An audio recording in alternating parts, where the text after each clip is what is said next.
Hey friends, Drew here with 𝗗𝘁'𝘀 Home Repairs. We are working on replacing a couple sheets of drywall and a kitchen ceiling that got damaged when there was a bathroom leak up above. So we took 2 sheets down. We've been working the past couple days to get those back up, cleaned up, spackled. And we had some questions come in about the problem with paint peeling off the wall after somebody had done some patchwork and then they repainted the room and then all the paint was peeling off the wall, and they wanted to know why that happened. So one of the very important steps whenever you are doing fresh drywall work, you've sanded anything you're going to paint after you sanded drywall. I don't care if you're painting that wall and you did spackle on this wall, joint compound on this wall.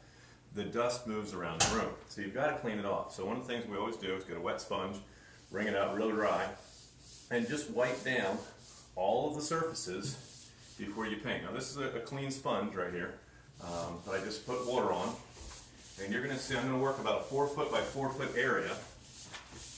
And by the time I'm finished with this sponge is going to be almost white.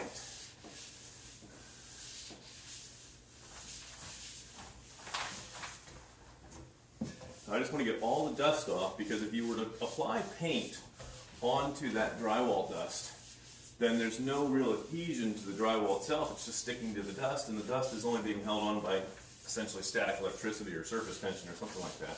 So I haven't done very much. But just to show you where we're at, that's what the backside of my sponge looks like, and that's only like a 4 foot by 4 foot area. So we're going to take and rinse the sponge out. I actually use both sides of it typically when I'm up there. But you want to make sure you get all of your surfaces completely prepped and clean. And even if it's just, you're just repainting your living room ceiling, we always recommend that you wipe it down with a wet cloth, wet sponge, something to prep that surface to get any dust off of there, so that you're not having any adhesion problems with your paint. And you're going to get a much better result when you're done. It also gives you an opportunity to get all the cobwebs down, so the cobwebs don't get stuck in your roller and create those little boogers on the ceiling. That's never any fun. So whenever we come in to do a drywall patch, I think you can probably see in the background, we've got plastic all the way around this room. I've got zip poles up, kind of cartoning things off so that dust doesn't spread throughout the rest of the house. And I'll keep going on this in a second. I'll show you some of the other tools that we have when we're doing a spackle patch for somebody. So this is my famous dustless sander. I love this guy. It connects to a shop vac. We got a high filtration bag in there.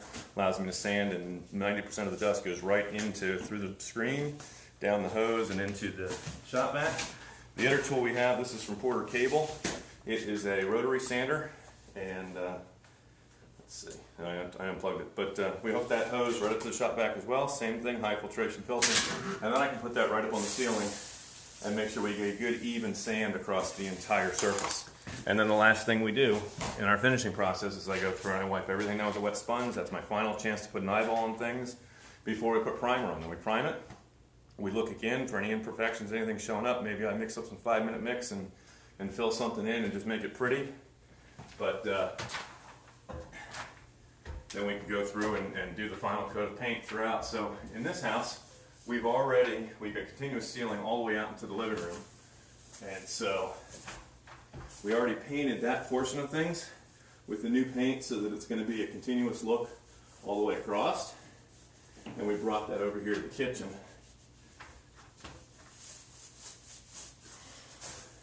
And so we stopped here at the light fixtures with the new paint, so I'll just have to paint from here on in once I finish getting all the ceiling area wiped and ready to go. So that's what we're working on here. That's kind of how we do a drywall patch. I'll just pick the phone up here and give you a little bit of idea the rest of our protection that we have set up. So we've completely taped off the entire room. We've got zip poles set up to keep the dust out. I just opened the door up so I can get in and out to get some stuff out of the car.